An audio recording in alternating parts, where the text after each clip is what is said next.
Hello, hello mga kataba! This is your Mommy Iris, ang dakilang guro na nakarating sa Canada dahil nangarap ng mas magandang buhay. For today's video mga kataba, so nakikita nyo on the way na naman kami papuntang north para puntahan yung isa sa pinakasikat at pinakamatandang homemade ice cream store dito sa Regina. Yun ang tinatawag nilang Milky Way. So, first time ko nga pala ito mga kataba, pero yung mga kasama ko nakailang beses na rin nakakain dito.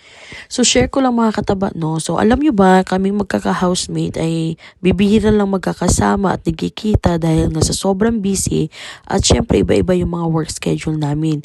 So, sa mga pagkakataong ganito na parehas yung schedule namin at maaga natapos yung trabaho namin, talagang tinitake advantage namin. Naisipan namin today na mag-food trip at yun na nga yun, isa na nga yun, Milky Way. Dahil sabi ko sa kanila, matagal ko nang gustong tikman ito at yung Milky Way pala ay bukas from late March hanggang fall na or like early fall ng September.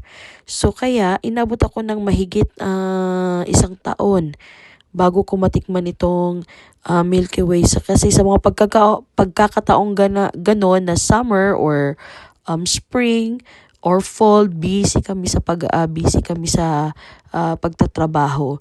So ayun na nga at nakafocus ako sa pag-aaral at wala talagang gala-gala nung mga panahon na yon. So, ngayon, medyo maluwag-luwag na at may mga free time na dahil tapos na sa pag-aaral at work na lang. Kaya, ayun, nagyaya ako pumunta sa north para matikman itong Milky Way. At yun nga nakahabol yung isa pa naming housemate, ayan si Princess, nakahabol siya. Sabi nga namin, sumakay na lang siya doon sa bus na sinasakyan din namin at magkikita na lang kami doon. So ayan na nga nakarating na kami dyan sa Milky Way. Yun yung maliit na store dyan. Maliit lang siya mga kataba, ayan. Pero napakasikat niya mga kataba, parang nag-start yata sila from 1956. So ilang dekada na rin yung homemade ice cream na yan. So sa nakikita nyo wala pa masyadong pila, pero alam nyo ba after namin naka-order dyan, nag-start na ng build ng long line dyan mga kataba. So pasensya na mga kataba dahil hindi ko pala napakita sa inyo yung menu nila. So marami sila mga selections ng flavors. Hindi ko masyadong na video yung menu dahil sobrang bilis nila nag-take order at saka na-conscious din ako mag-video mga kataba kasi nagbi-build na nga siya ng maraming nag-build na nga siya ng mataas na line at saka marami na ring tao at syempre dahil sa ayoko din silang videohan at nahirapan ako mag-video din ng mga flavors dahil naging busy siya. So ayan. Next time siguro mga kataba ay share ko na kung ano yung mga flavors nila, yung mga menu nila. At saka mga kataba, hindi lang ice cream yung siniserve nila. Meron din silang hotdog bun, and burger. So nag-order din ako dyan ng smoky hotdog at saka yung regular hotdog. At hindi lang ice cream yung in-order ko dyan. So, ayun na nga, nakompleto na yung order namin dyan mga kataba, no?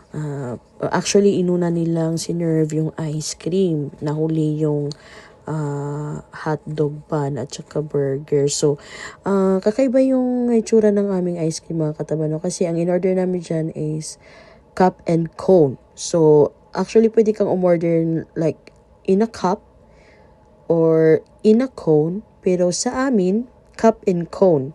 Kaya, ayan.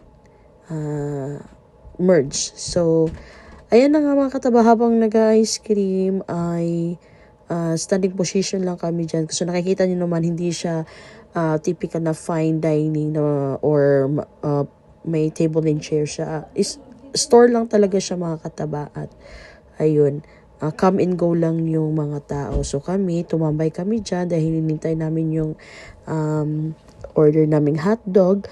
At while kumakain ay nagka-catching up kami, mga chikahan sa buhay, kumustahan, kung kamusta ng mga trabaho. So napakagandang bonding din sa magkakaibigan, mga katawba, mga housemate, dahil may food talaga ang pinaka-the best for bonding.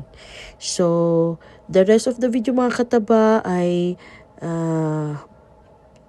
food trip lang. So, enjoy watching, mga kataba. Please don't forget to subscribe, comment, and share if you like this video. Bye, mga kataba!